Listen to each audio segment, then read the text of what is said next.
Welcome to Free You. Let's begin softly. Have you ever felt that, no matter how hard you try, money still seems to slip away? Have you ever wondered, why do I keep working so hard and still feel behind? Why do I give so much effort, but abundance doesn't arrive? Is the problem really your job, your income, your circumstances? Or could something deeper be happening within? We rarely pause to ask. When financial stress rises, our instinct is immediate. Do more, push harder, tighten our grip, as if abundance could be wrestled into our hands. But there is another way, a softer way, a deeper way that frees us.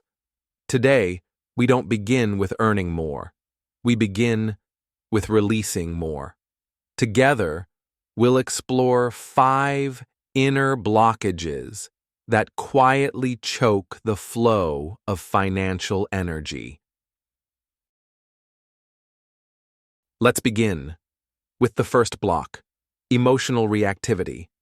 When we feel financial pressure, our body tightens, our breath shortens, and our emotions flare. We may feel anger toward ourselves, toward others, toward life. We may feel anxiety, a knot in the chest, a spinning in the mind, a sense that we must do something now or everything will collapse. These emotions are natural, but when we let them drive our actions, we often choose based on fear, not wisdom. We overwork, overreact, overspend, or freeze. And each time we act from that place, we feed the very energy that keeps us stuck. But here's the quiet truth. When we act from fear, we don't dissolve the problem. We amplify the storm inside. And often, what we're truly reacting to is not the situation, but our belief about it. That's why Prajñā wisdom reminds us, with no hindrance in the mind, there is no fear. In other words, fear arises when we believe. The storm is real. But when we see through it, see that feelings are just waves, not who we are, fear dissolves. True clarity doesn't mean your emotions disappear. It means you're no longer ruled by them. You can feel fear without letting it drive your choices. You can notice anger without letting it close your heart. You can touch sadness without collapsing into it. Because clarity arises not in the absence of emotion, but in your ability to stay present within it. And so, the question isn't how to erase emotion, but how to meet it with awareness. Because beneath every emotion is a current of energy, and the quality of that energy determines what we invite into our lives. Emotions like anger, fear, shame create low-frequency vibrations that block the natural flow of abundance. It's like trying to tune into the frequency of wealth, while your inner radio is jammed with static noise of fear, doubt, and control. To realign, we don't need to suppress these emotions. We simply witness them, name them, feel them, breathe through them, and most of all, don't become them. So the next time money fear rises like a wave, don't rush to fix it. Don't chase a quick escape. Pause, gently, inhale, feel your breath enter, exhale, feel your body soften, and whisper inwardly, yes, this is fear, but I am not this fear. I am the quiet space that sees it, that holds it, without running. From this still place, a new kind of strength appears, not frantic, but clear. You'll sense what needs to be done, not from panic, but from presence. This is no longer survival. This is sovereignty. This is energy returned to its right place. And that is Prajñā, wisdom in motion, peace in action. But Prajñā doesn't stop at calming fear. It also opens our eyes to the ways we silently give away our power. One of the most subtle forms is the habit of waiting to be rescued.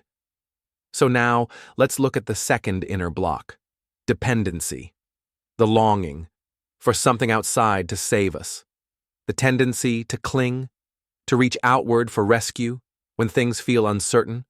When we face financial stress, it's natural to want someone to help, a partner, a job, a solution outside of us. Yes, help may arrive, but if we keep depending on the outside world to fix what feels broken, we begin to forget that the deepest source of healing and stability is within. And when we turn inward, deep enough, long enough, we begin to see there is no separate self to protect, no one else to blame or save, just life, unfolding through life.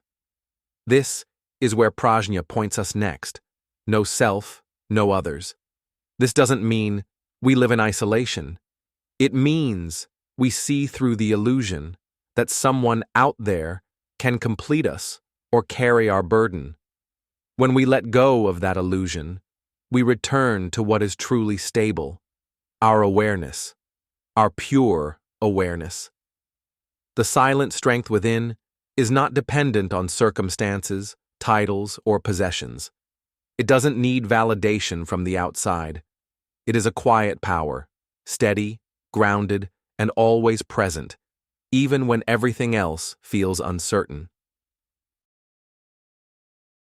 From an energetic perspective, clinging doesn't protect us, it drains us. Every time we place our sense of safety in someone else's hands, hoping they'll save us, fix us, or provide for us, we unknowingly send out a silent signal. I lack. I am not whole. I need something outside to survive. And that signal ripples through our energy field. It weakens our presence. It dims our natural magnetism. Because abundance isn't drawn to desperation. It doesn't answer fear. It responds to clarity, to grounded confidence, to the quiet knowing. I already carry the seed of enough within me.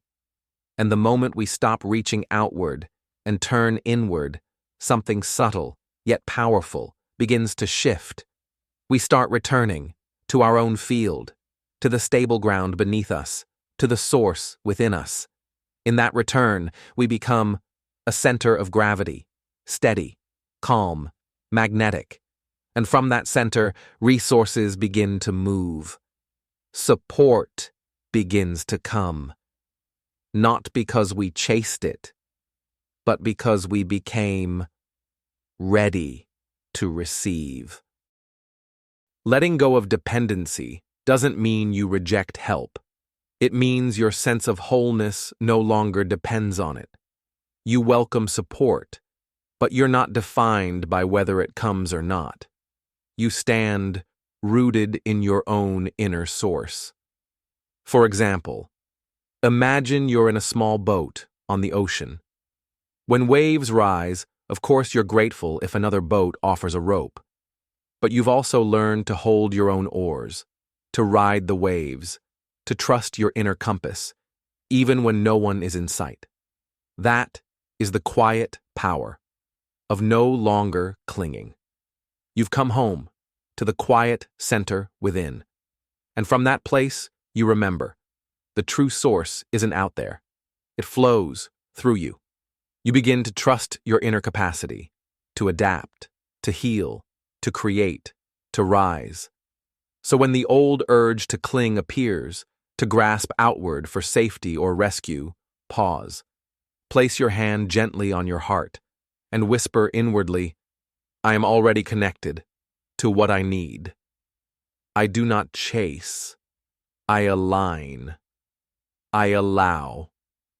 And in that stillness, you'll feel it, your own energy returning, steady, whole, magnetic.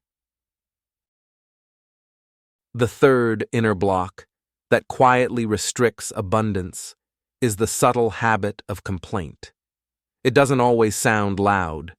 Sometimes it's just the quiet hum of dissatisfaction running in the background of our lives. This isn't fair. Why is it so hard for me?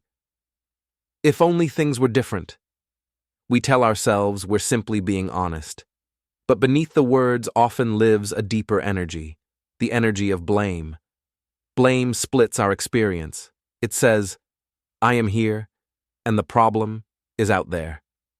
But Prajñā wisdom sees more clearly. It gently points us inward, showing us that true suffering doesn't arise from circumstances alone, but from how we separate ourselves from what is happening. When we resist what is, when we argue with the moment, we create tension. And that tension contracts our field. It narrows our view. It quietly blocks the flow of new possibilities.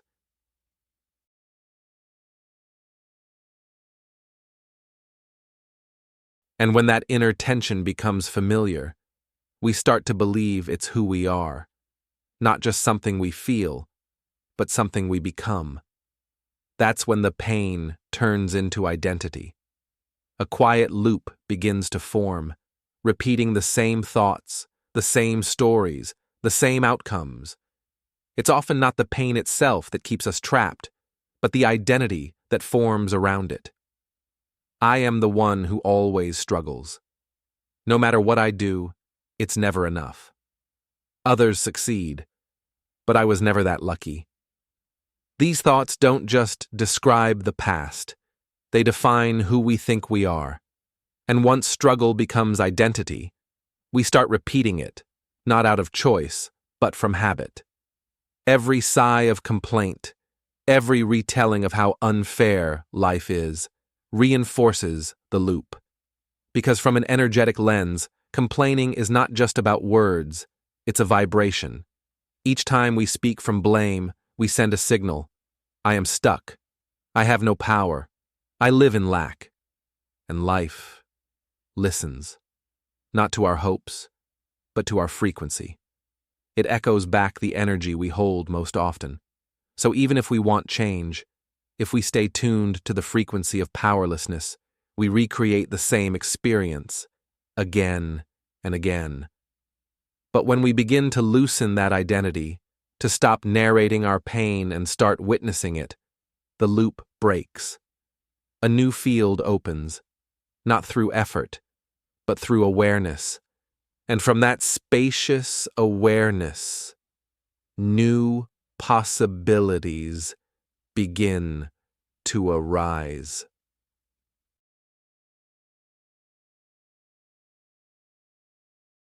So how do we shift this frequency?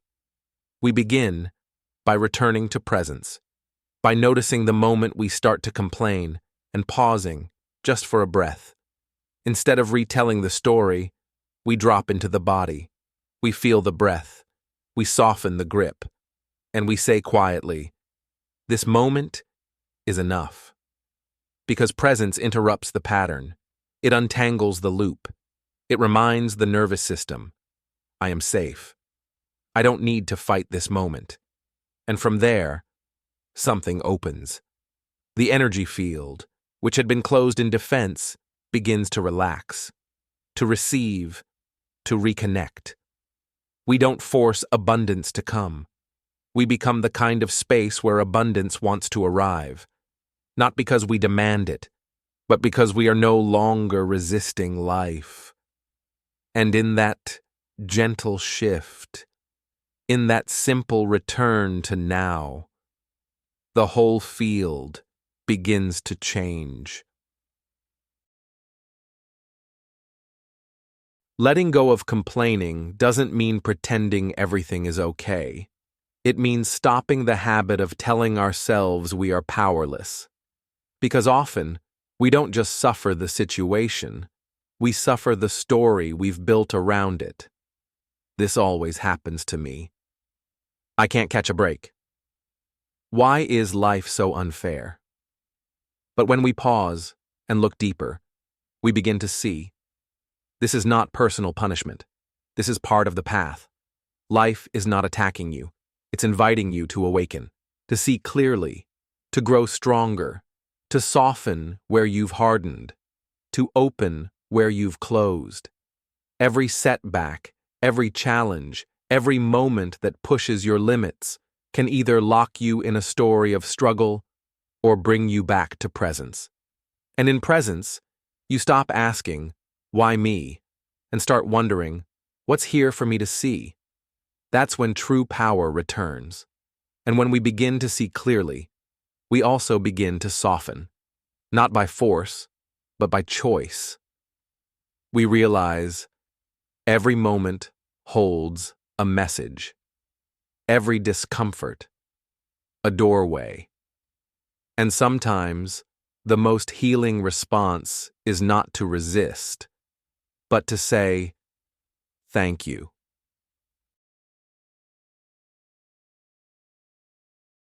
Not because everything is perfect, but because life is always teaching, and gratitude opens the heart to see the lesson. The next time you feel like saying, "This is too hard," try asking, "What is this challenge shaping in me? What belief is life helping me outgrow? What wisdom is waiting underneath this discomfort?" And then gently whisper, "Thank you. Thank you for revealing my blind spots. Thank you for showing me what I'm still holding on to. Thank you for giving me a chance to grow." It may feel unnatural at first, but slowly you'll feel the shift, from blaming to understanding, from resistance to receptivity. Gratitude is not just polite, it's transformative. It breaks the loop of "why me?" and opens a new path. I'm learning, I'm growing, I'm becoming. And from that energy, abundance doesn't need to be chased. It finds you.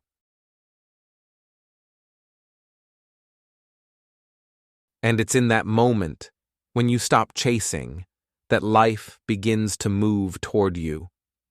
Now, we arrive at another subtle block, the urge to rush and control the timing, to make things happen quickly, to control the timeline, to chase results. We've been conditioned to believe faster is better, faster success, faster money, faster healing, and if it's not fast, something must be wrong. But this urgency, this constant inner push, isn't a sign of alignment. It's a sign of fear. Fear that time is running out. Fear that we're falling behind. Fear that if we don't force things, nothing will come. And yet, true abundance doesn't respond to panic. It responds to presence. It blooms in the space where we stop grasping and start trusting. So the invitation is clear, not to chase, but to align, not to rush, but to remember. Life unfolds in its own sacred rhythm. And in that stillness, Prajñā whispers, "What is meant for you will come, and what is not will gently fall away." There is no need to hurry the harvest when you've already planted the seeds. Rushing does not make the crops grow faster. It only exhausts the gardener.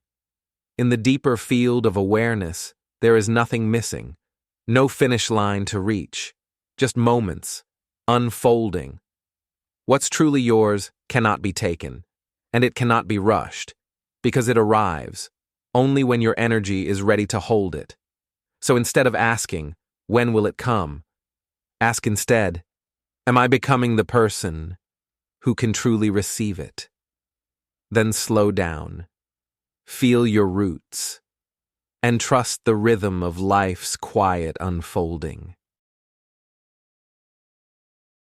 From an energetic perspective, urgency doesn't move things forward. It knocks them out of rhythm. When we feel the pressure to make it happen now, our field becomes fragmented, chaotic. It sends a signal to life that says, I don't trust. I'm not enough. I feel unsafe. And so, even if something arrives, it often comes out of sync, misaligned, unstable. Because the energy that brings something into your life is the same energy that must sustain it. If we act from urgency, we invite outcomes that match our inner restlessness. Temporary, insecure, fleeting. It's like building a house on shaky ground. No matter how quickly it's constructed, it won't stand for long. True abundance isn't drawn to urgency. It's drawn to clarity, to steadiness, to the quiet confidence that says, I trust the timing of life.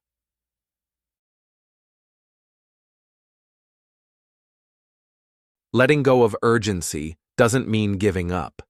It means choosing to move at the rhythm of life, not at the rhythm of panic. Think of a seed. You don't dig it up every day to check if it's growing. You water it. You trust it. You give it time. The same is true for your dreams. Some growth happens underground, quiet, invisible, but essential. Just because you can't see it yet doesn't mean nothing's happening. Like the moon, you don't have to be full to have power. Even in the dark phase, the moon is still guiding tides, still affecting the world. Like the tree, you don't rush the fruit. You nourish the roots. You let it unfold in its time. This is not laziness. This is wisdom. This is trusting the process, even when your mind wants to rush. Because true abundance doesn't come from pushing harder, but from aligning deeper with the quiet intelligence of life.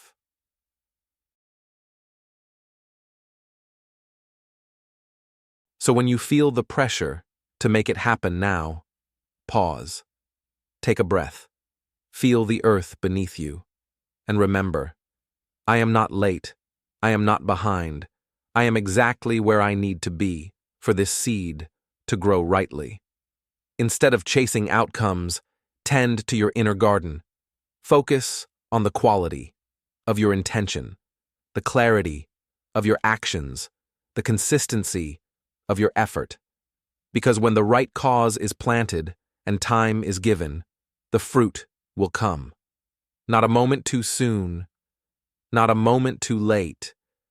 This is not passivity. This is mastery. And in this slowing down, your energy regathers, focused, radiant, unshakable. This is one of the most subtle, yet powerful blockages to financial and energetic flow.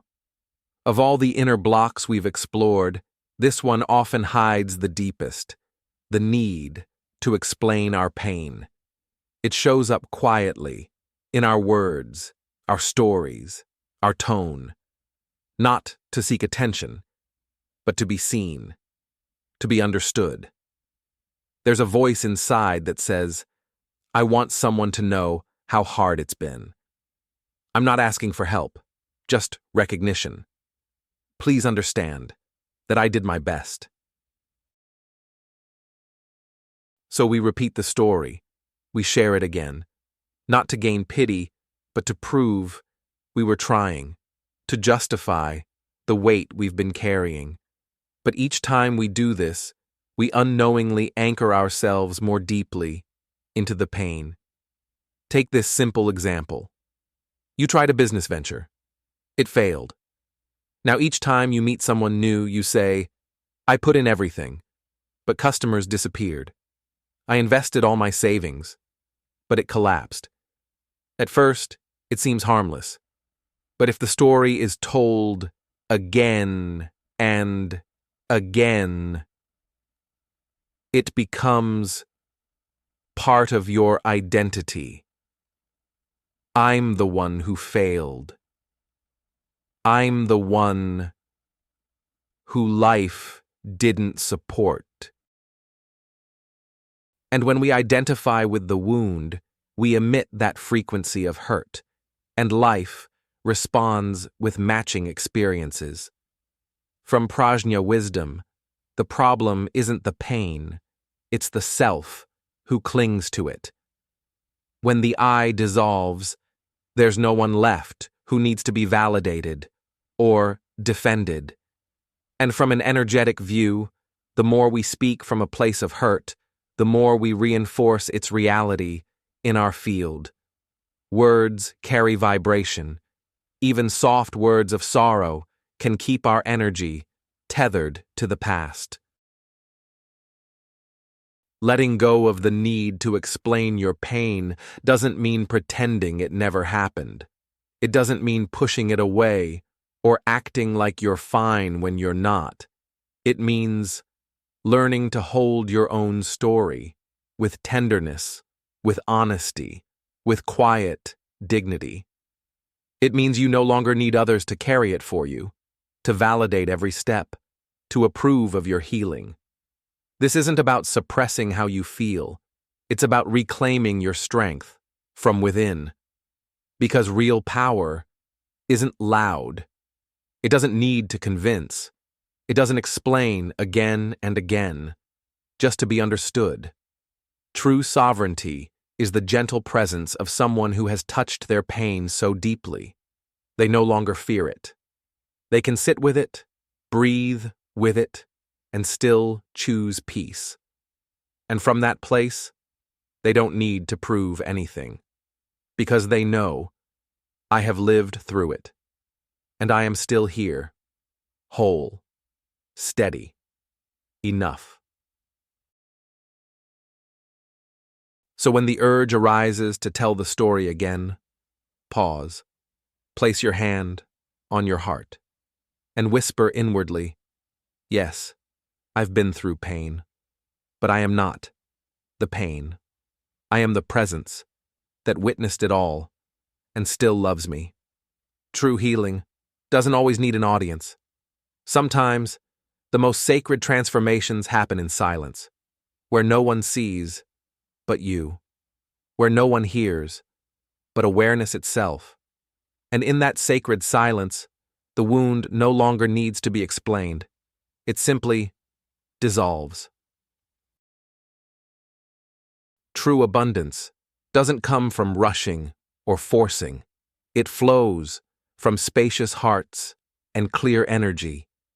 In the material world, we're often taught, if you want to be rich, you must work harder, push faster, fight for it. But the truth is, not everyone who works hard becomes wealthy. And the more you push from fear, the more you seem to chase wealth away. Because true abundance doesn't come just from effort. It comes from your inner frequency, from the energy you radiate in every thought, every action, every intention. What is a spacious heart? It doesn't mean you have a lot to give materially.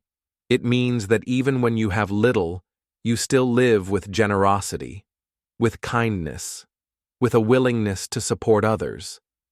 People with spacious hearts don't envy success, don't count every penny, don't live only for themselves.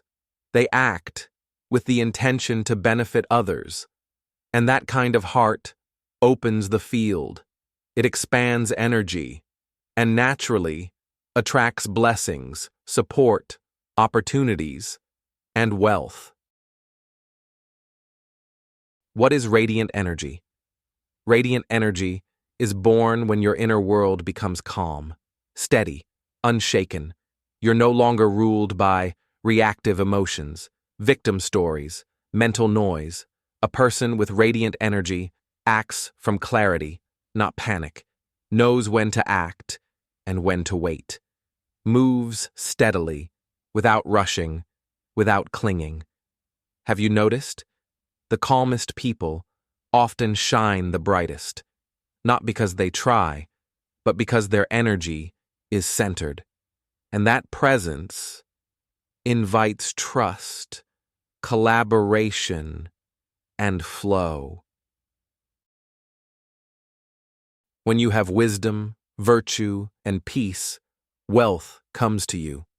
You don't have to run after money.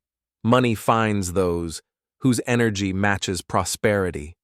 So if you feel financially stuck, don't only look at your job or income.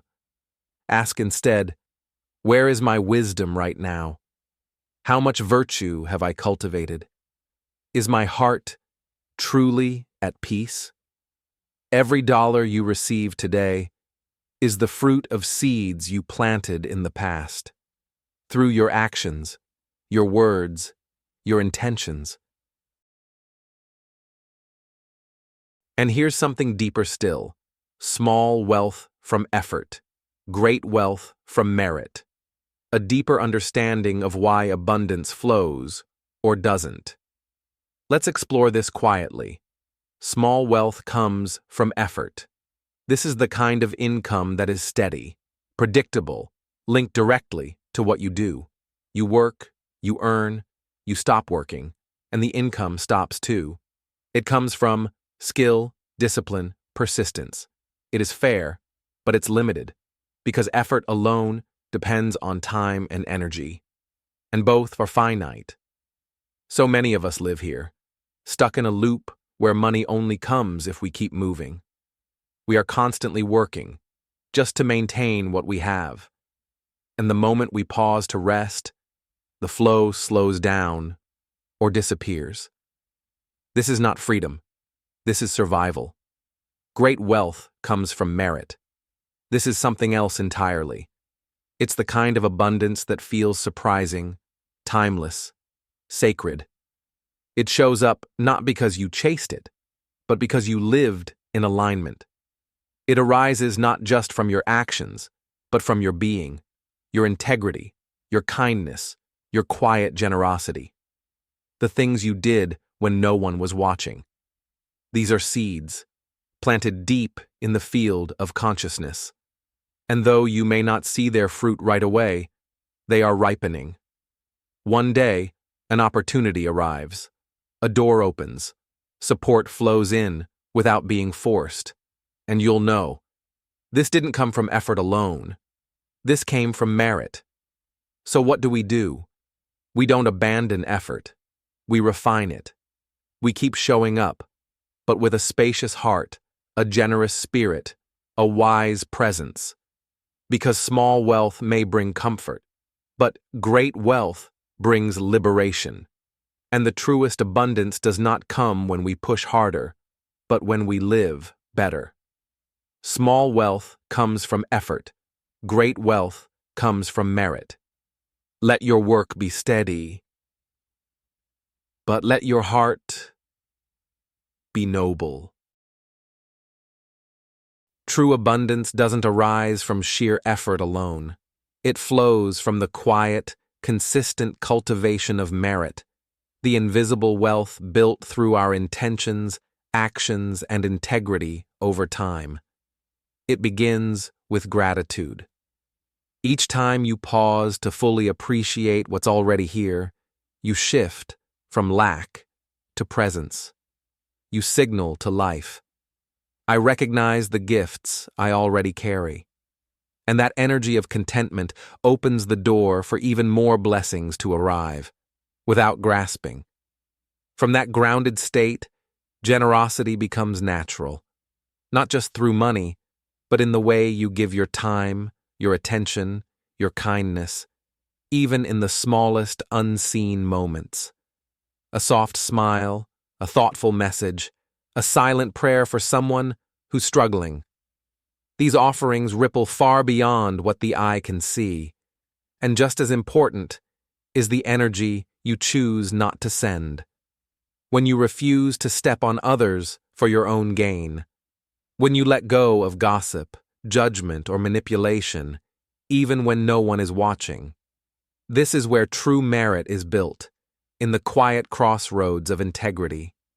Sometimes, the most powerful merit is created when you help someone feel safe. Safe to be themselves. Safe to feel their truth. Safe to exist without performance. When your presence becomes a soft landing for another soul, you've become a vessel of abundance itself. You don't need to be perfect. You only need to be honest and kind and willing to serve life, not just yourself. Because in the unseen fabric of the universe, who you are when no one is looking shapes what the world will one day reflect back. Merit is the quiet gold of the soul. And the more you live in alignment with your highest values, the more life begins to say, yes, you're ready to receive.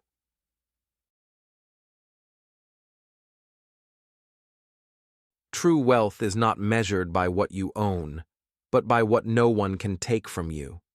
It is a quality of being.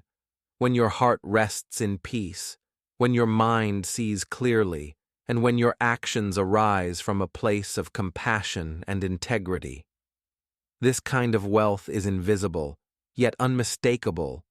You feel it when silence becomes sweet, when you no longer need to prove yourself, when you stop chasing because you already feel full inside.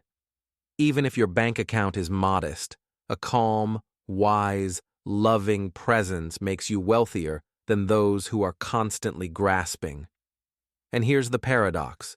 From this grounded inner state, outer abundance begins to appear. Not because you've manifested it by force, but because life mirrors your frequency. You are no longer a beggar of life. You are a giver of presence. And life responds, not with charity, but with resonance. So if you seek true wealth, begin not with the world, but with the space within. If something in this video spoke to your heart, even in the softest way, feel free to leave a comment and share your presence with us. You matter. Your healing matters. And if you'd like to continue walking this path into deeper stillness, gentler clarity, and true freedom, you're warmly invited to like, subscribe, and join us again whenever your spirit feels called. This is Free You, a space where you're gently welcomed back to the truth that never left. Now let us enter a few quiet minutes of meditation, not to fix anything, not to become better, but simply to return to the still awareness that holds it all.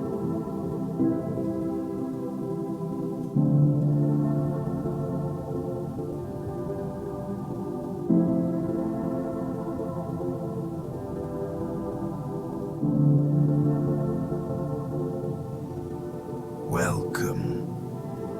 You've heard the words. You've seen what holds you back.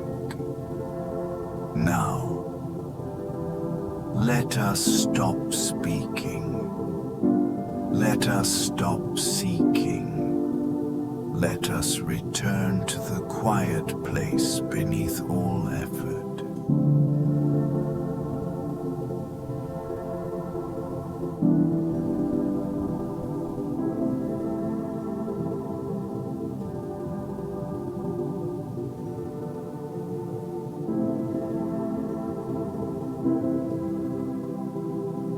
Begin to notice this moment is already here. There is nothing missing, nothing wrong. The breath moves by itself. Sensation rises and passes. Thoughts appear and fade. All is unfolding within a vast, silent field.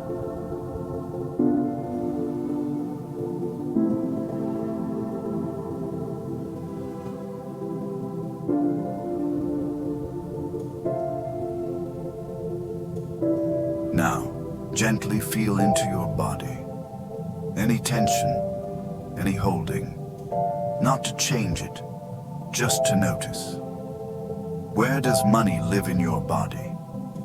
Fear, hope, control, longing. Let them float like clouds across the open sky. You are not those clouds. You are the sky.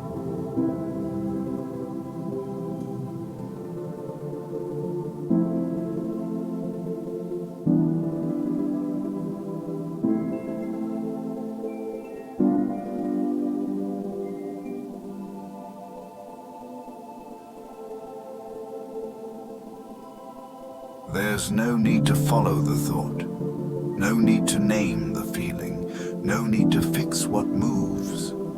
Just rest in what watches, that which notices but does not grasp, that which allows but does not cling, that which sees but remains untouched. Rest as that, as space, as stillness, as knowing without thought.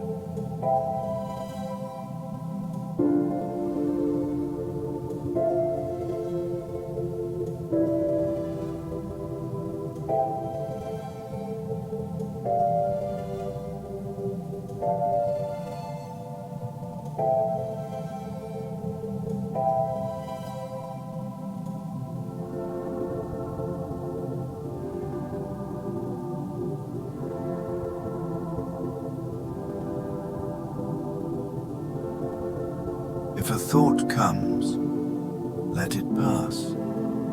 If a feeling arises, let it move. Like wind through open branches. You don't have to stop anything. You don't have to start anything. Just don't hold. Just don't push. Be like water, being water. Be like space, needing nothing.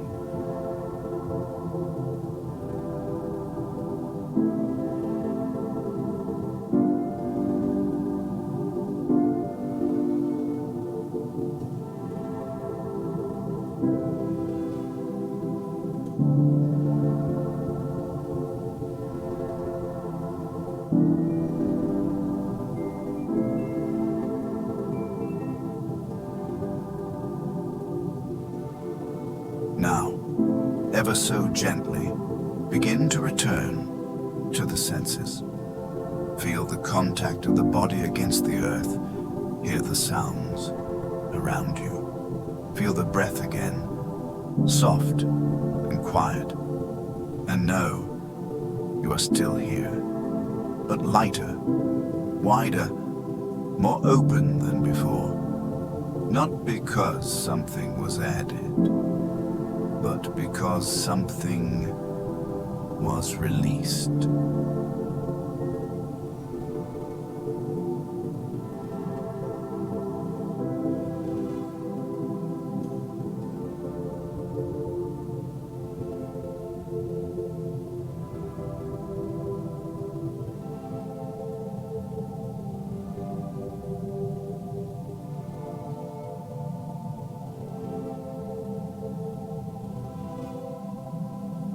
Welcome back.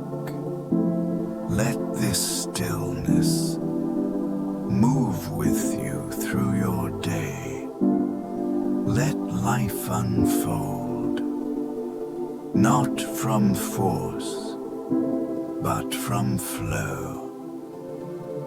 Let go and let it come.